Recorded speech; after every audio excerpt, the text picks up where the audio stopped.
have fun because they all come with their friends. So we thought it was a very different perspective, because one person, is talking about how they use this, his own son doesn't want to work, and the other person, he speaks about how everyone wants to go to college and school today, but still somehow he's getting the benefit out of it. So it's both ways. No, I don't see this. This is a impressionistic view of the entire distillation, but there is a very complex and traditional supply chain. Now you have to look at the entire business of cashew candy production and subsequent marketing and all that.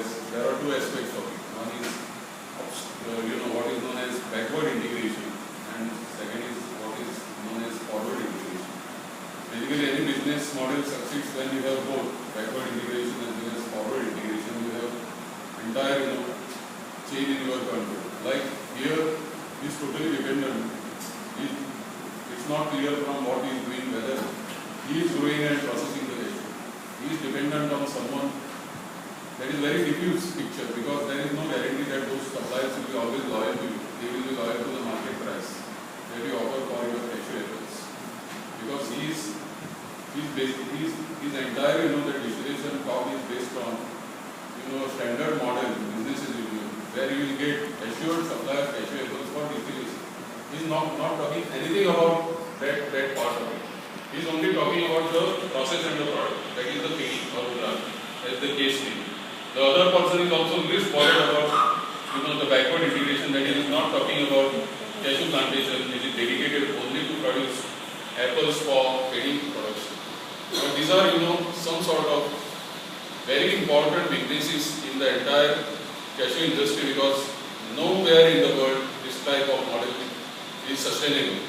You have to have a full integration, sustainability, quality control, apples with assured amount of sugar and all this. Because these people are living in their self-built cocoon, thinking that they are absolutely insulated from forces of globalization.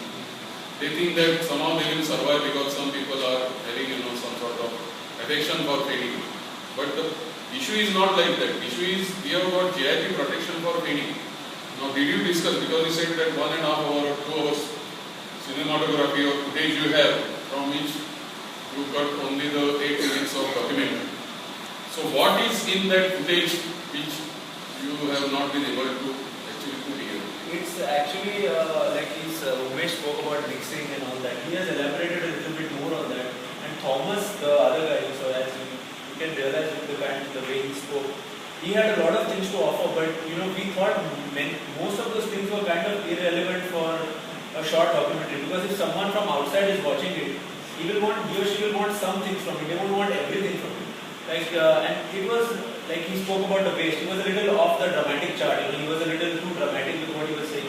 So he would go off topic every now and then. But there were still things which were interesting, but he excluded them because we tried to find a common line between what all three of them was speaking. So one thing that you people, your teams should also understand in the whole business of documentary production is that people don't, when you want a camera, they stare in the camera, they think that this camera is not different than the cable TV, type of camera. That's what so they do not understand what is the documentary production and what is the routine cable TV, that type of wide CPU cable TV for only one-time transmission.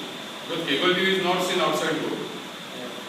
Okay, so the camera is taken, that guy doesn't understand, whether he is, going to get into a documentary, which will be a tangible type of,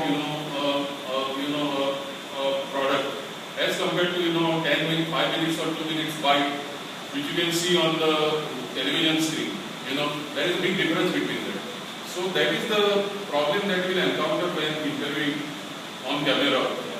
Many of these people who are not really tuned to this type of giving information. This doesn't generally happen. Now, why I brought the topic? Because these students are students of enology course. Enology is arts and science of wines. This is the third batch.